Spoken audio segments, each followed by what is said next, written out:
Chapter 12. Psycho and Belencito on the rise. To maintain authority over the clique, it was important for its leader to show up on the street on a regular basis. But after a couple years in charge, Tigre was increasingly living his version of the American dream. A legal resident, he had a growing family and a steady job. Meanwhile, most of the 20th Street homies were posting up in Mission and maintaining the clique's claim of their turf, getting their hands dirty with work.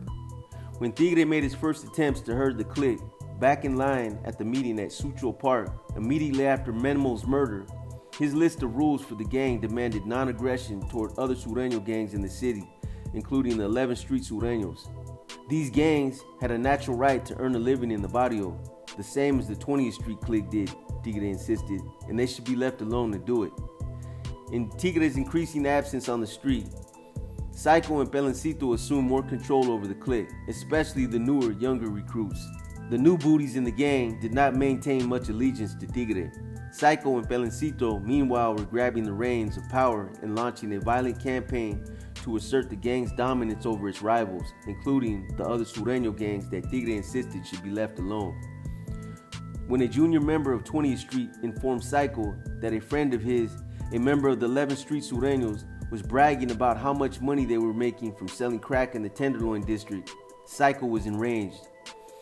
The fact they weren't paying 20th Street a cut was a serious case of disrespect as far as he was concerned. The only way to remedy the situation for Psycho and his favorite henchman, Belencito, was the MS-13 way, to send a message sealed in blood. Late one evening, a crew of around 10 20th Street soldiers, led by Belencito, attacked 3 11th Street Sureños outside the Civic Center BART station. Belencito brandished a large kitchen knife during the brawl, but kept himself composed enough not to cut up any of the Sureños, while his crew brutally battered the 3 11th Street members into half consciousness. "Pay the fucking tax, chingado," Belencito shouted.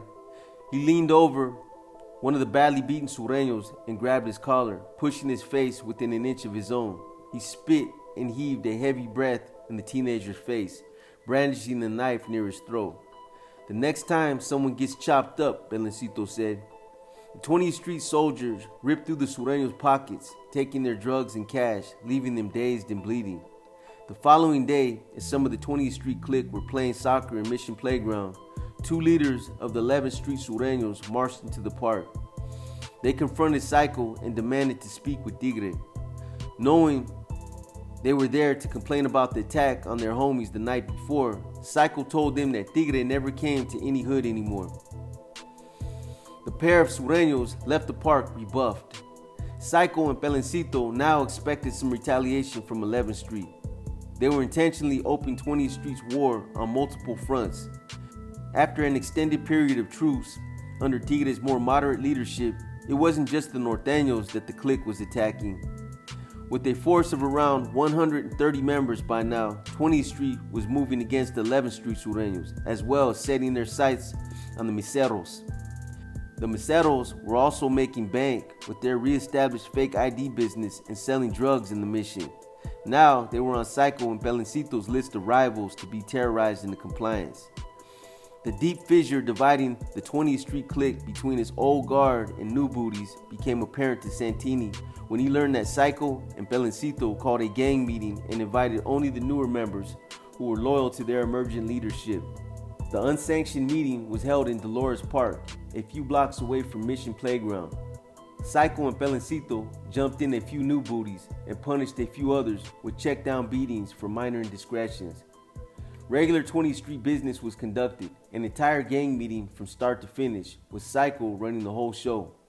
After the meeting, the crew moved to the playground and were surprised to find Tigre there in company of his wife and 2 daughters.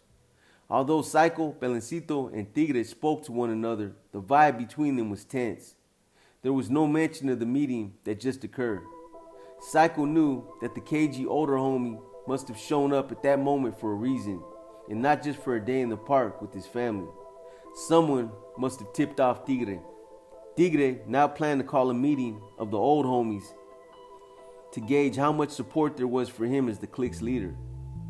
He was going to make it an all-hands gathering with both opposing factions of the gang to re-solidify his leadership or go down fighting. Tigre was determined to emerge from the big meetup as the top dog, even though he was on the cusp of aging out. Letting go completely of an active role in the clique did not come easily after so many years. The old dog still had one last fight left in him. It was an overcast but warm afternoon in the polo fields in Golden Gate Park. Despite its name, the big field was rarely, if ever, used for polo anymore. The manicured expanse of grass was split into 6 regulation-sized soccer fields, each surrounded by a running track. Tigre was anxious.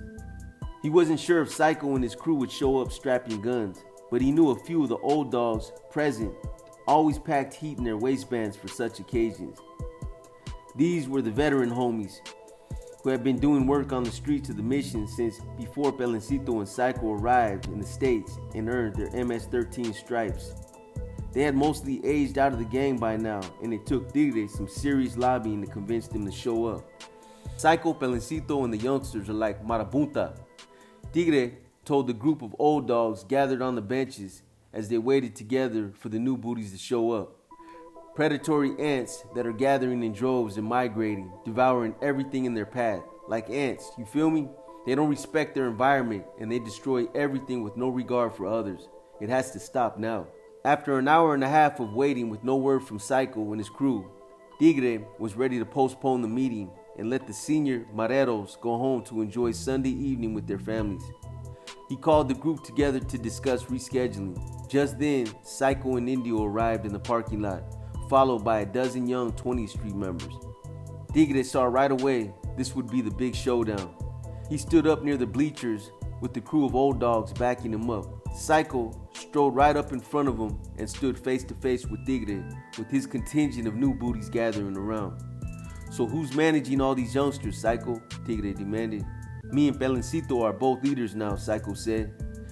The two stepped up closer to one another and raised their voices, started poking one another in the chest. "Casper could be a boss too if he posted more on the street," Psycho said, pointing at Casper, who was standing right behind Tigre. "I just had a new niño," Casper yelled back. "Pelencito is selfish," Tigre yelled back at Psycho. "He uses membership dues to benefit himself instead of the clica." Psycho insisted that one of the new booties was doing a good job acting as treasurer and that the gang's dues were being used to purchase coke, which was sold on the streets to increase their treasury. He indicated they had recently used $250 extorted from the miseros and leveraged the money to purchase cocaine for resale. Psycho insisted it was a good business strategy. Tigre responded by criticizing Psycho for not using the clique's money to benefit fellow gang members' basic needs. He ridiculed Psycho as an amateur and declared that some of the clique members were practically starving on the streets thanks to his incompetence and lack of wise leadership. "This is bullshit," Pelencito shouted. He announced to the group that he was officially stepping down as Psycho's co-leader. "Who will be the leader with me then?" Psycho said. "Casper has thrown in the towel and barely represents the clique anymore." "We will decide who can co-manage with Psycho before the next meeting," Tigre shouted back. The heated confrontation continued. It was decided that no members would be excluded from doing work on the street anymore. Tigre demanded all the homies would be required to play spin the bottle to determine who would be assigned to do specific jobs. At the conclusion of the meeting, it was clear the old dogs had emerged victorious. Psycho and his crew didn't have the requisite muscle or will to overcome Tigre and his crew of veteran mareros. Tigre had displayed a passion for MS-13 that most in the gang didn't realize he still possessed. Psycho knew he could no longer garner enough support as clique leader from the big homies, not yet, while Tigre stood in his way. Pondering the fundamental conflict within the gang, Santini realized if the younger clique members eventually succeeded in grabbing power, it could mean a heightened level of violence on the city streets.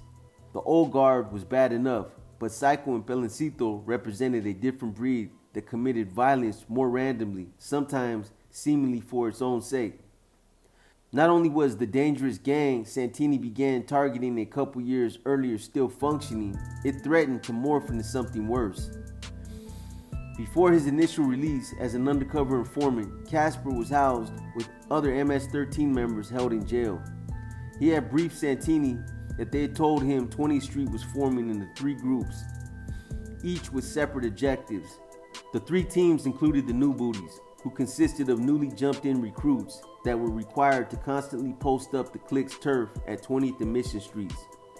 The Gataleros, or gunslingers, who were charged with attacking rival gang members. And the Party Group, which concentrated on selling cocaine in the Mission District. The new booties didn't offer much opportunity for meaningful case building. Psycho and Peloncito were rising Gataleros, but it wasn't yet clear to Santini how to tactically gather what was needed to collect good case evidence around this group. Where he did see opportunity initially was in the Party Group. From Casper, he learned through the gang's jailhouse grapevine that tensions over turf were flaring hotter between 20th Street and a subset of the Meseros gang, known as the Distrito Federal, DF gang, which was named after the capital city of Mexico, where most of the Meseros originated. Now led by a Mexican version of a big homie named Patas, the DF controlled the fake ID business in the Mission and had started selling drugs on the street too. That meant they were competing directly with 20th Street homies who were selling drugs on the same turf. With potential inter-gang conflict brewing, Santini figured it was time to focus some attention on the drug trade.